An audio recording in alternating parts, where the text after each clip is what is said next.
Lecture de l'Épître aux Éphésiens. Frères, oui, cherchez à imiter Dieu, puisque vous êtes ses enfants bien-aimés. Vivez dans l'amour, comme le Christ nous a aimés et s'est livré lui-même pour nous, s'offrant en sacrifice à Dieu comme un parfum d'agréable odeur. Comme il convient aux fidèles, la débauche, l'impureté sous toutes ses formes et la soif de posséder sont des choses qu'on ne doit même plus évoquer chez vous. Pas davantage de propos grossiers, stupides ou scabreux, tout cela est déplacé, mais qu'il y ait plutôt des actions de grâce. Sachez-le bien, ni les débauchés, ni les dépravés, ni les profiteurs, qui sont de vrais idolâtres, ne reçoivent d'héritage dans le royaume du Christ et de Dieu. Ne laissez personne vous égarer par de vaines paroles. Tout cela attire la colère de Dieu sur ceux qui désobéissent. N'ayez donc rien de commun avec ces gens-là. Autrefois, vous étiez ténèbres. Maintenant, dans le Seigneur, vous êtes lumière. Conduisez-vous comme des enfants de lumière. Or, la lumière a pour fruit tout ce qui est bonté, justice et vérité. Suite du Saint-Évangile selon saint Luc. Jésus expulsait un démon qui rendait un homme muet. Lorsque le démon fut sorti, le muet se mit à parler. Et les foules furent dans l'admiration, mais certains d'entre eux dirent: c'est par Béelzéboul, le chef des démons, qu'il expulse les démons. D'autres, pour le mettre à l'épreuve, cherchaient à obtenir de lui un signe venant du ciel. Jésus, connaissant leurs pensées, leur dit: tout royaume divisé contre lui-même devient désert. Ses maisons s'écroulent les unes sur les autres. Si Satan, lui aussi, est divisé contre lui-même, comment son royaume tiendra-t-il? Vous dites, en effet, que c'est par Béelzéboul que j'expulse les démons. Mais si c'est par Béelzéboul que moi, je les expulse, vos disciples, par qui les expulsent-ils? Dès lors, ils seront eux-mêmes vos juges. En revanche, si c'est par le doigt de Dieu que j'expulse les démons, c'est donc que le règne de Dieu est venu jusqu'à vous.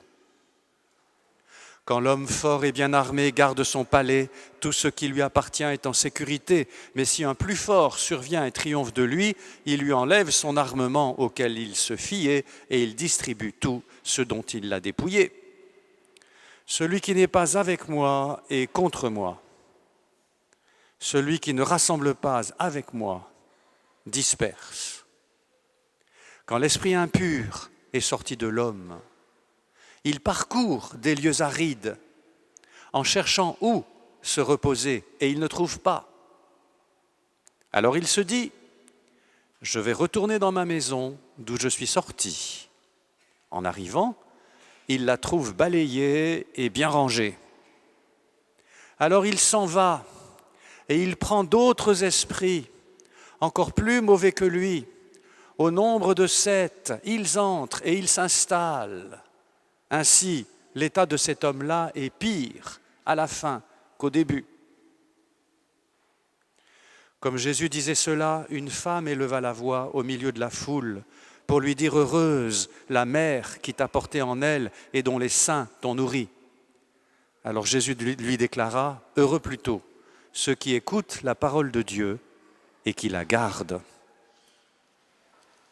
Au nom du Père et du Fils et du Saint-Esprit, ainsi soit-il. Mes frères, voilà donc ce 3e dimanche de Carême, avec son évangile assez spécial, où le Christ est accusé d'être pervers.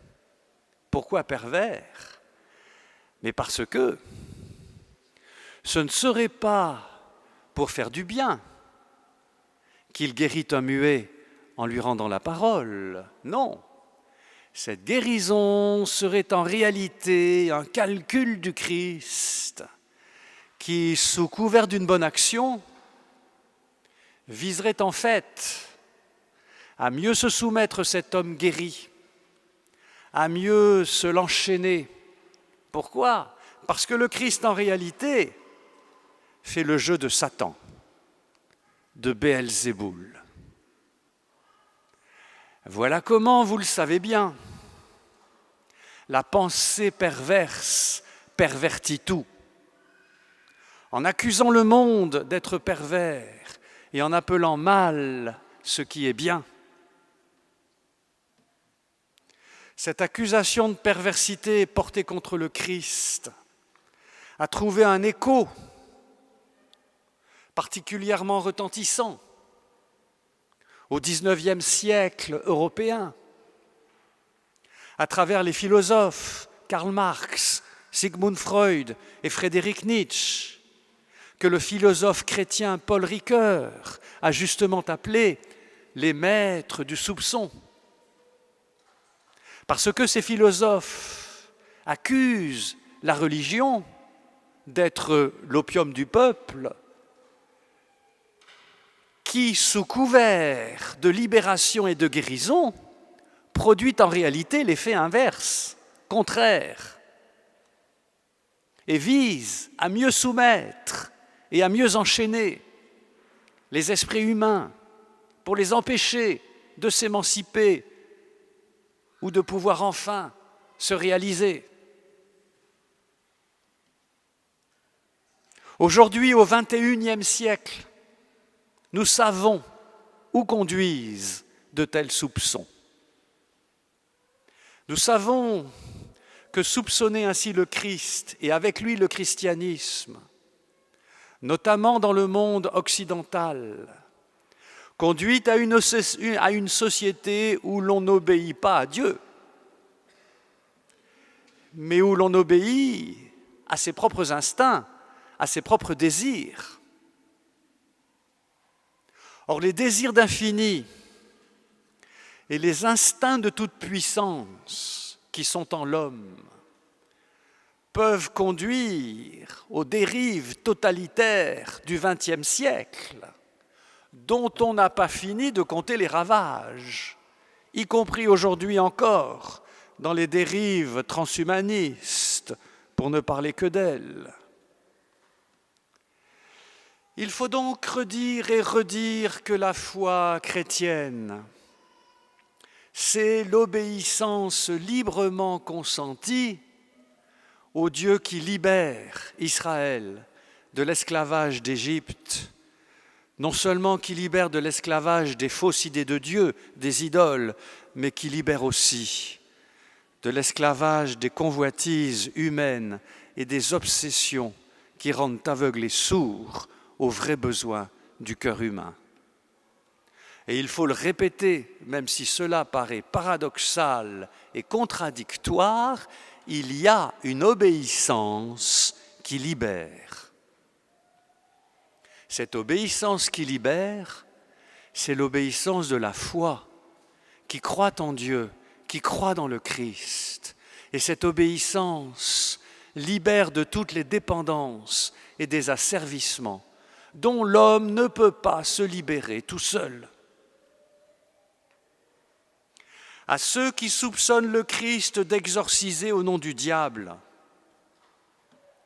et de faire le bien par la puissance du mal pour mieux réduire en esclavage, à ceux-là, le Christ répond qu'eux-mêmes n'oseront jamais appliquer à leurs propres disciples une telle suspicion parce qu'ils auront bien trop peur d'être à leur tour accusés par leurs propres disciples de leur avoir fait du bien dans l'intention de leur nuire. Autrement dit, vous le voyez, le Seigneur Jésus, que fait-il ? Il retourne le soupçon contre ceux qui le soupçonnent. Il retourne l'accusation de perversité contre les pervers eux-mêmes. Il y a là un bon sens qui brise la suspicion. Et ce matin, il nous est bon d'entendre que le bon sens est un argument et même une arme contre le soupçon et la suspicion généralisée. Ce bon sens, il nous dit que lorsque le bien qu'on accomplit consiste à rendre la parole aux muets, donc à libérer la parole et à reconstruire la société pour sortir du silence, du non-dit, du mensonge, de la pensée toute faite, alors ce bien-là ne peut pas être soupçonné d'être pervers. Quand la libération que le Christ apporte est une libération des addictions, des idolâtries, des idéologies, alors la liberté de conscience que le Christ fait grandir dans la foi n'est pas une fausse liberté, mais un vrai chemin de vie. Chemin éclairé par la révélation de Dieu, c'est-à-dire éclairé par le véritable amour. Ce chemin de vie et de liberté, c'est la vie chrétienne. Et dans la vie chrétienne, chemin de liberté, tout n'est pas réglé d'avance. Et cela est un vrai bien, un bien durable, même si c'est un bien toujours en chantier. Vivre en chrétien, c'est un combat spirituel permanent que le carême ravive chaque année. Vous l'avez compris, la vie chrétienne n'est pas un long fleuve tranquille. Sinon, comme nous prévient l'Évangile, elle régresse et elle devient l'otage des vieux démons et des mauvais esprits. Car si l'on ne se maintient pas dans le combat spirituel, dans la vigilance de l'esprit, que se passe-t-il ?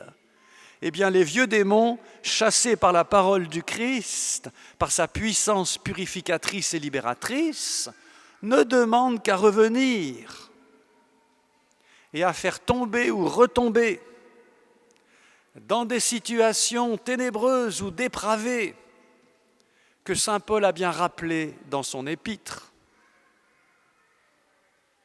Et l'actualité nous montre des exemples nombreux de ces situations dépravées. Chaque fois que des personnes ou des institutions qui ont autorité dans l'Église ont délaissé le combat spirituel et abandonné la vigilance de l'esprit, en pervertissant ou en laissant se pervertir leur identité chrétienne et en abusant de leur pouvoir pour se soumettre et s'enchaîner des esprits faibles et vulnérables. De tels agissements qui se réclament du Christ, en réalité trahissent le Christ et trahissent l'Église au lieu de leur obéir. L'évangile de ce 3e dimanche de Carême intègre d'avance ces problèmes internes des communautés chrétiennes. Pourquoi ? Mais parce que nous savons que l'Évangile nous vient des communautés primitives qui, déjà dans leur sein, n'étaient à l'abri ni des perversités de certains membres, ni des abus de pouvoir qui salissaient l'image du Christ. Et à cause de cela, les évangélistes ont gardé vive la façon dont le Christ lui-même s'était défendu contre ces agissements. L'Évangile nous redit que ces abus dans leur perversité ne sont pas l'œuvre du Christ, ni du Christ tête, c'est-à-dire de Jésus, ni du Christ corps, c'est-à-dire de l'Église, mais qu'ils sont le fruit de la trahison et de l'infidélité qui doivent être dénoncés, combattus et condamnés. Eh bien, le carême est justement là, pour faire prendre conscience de cette perversité dont il faut se défaire courageusement, comme saint Paul nous y a invités. Peut-être que 40 jours ne suffiront pas, mais ils nous aideront à commencer les redressements qui sont nécessaires. Dieu fasse de nous des enfants de lumière, nous a dit l'apôtre, pour que nous manifestions l'amour du Christ au cœur de notre monde. Au nom du Père et du Fils et du Saint-Esprit, ainsi soit-il.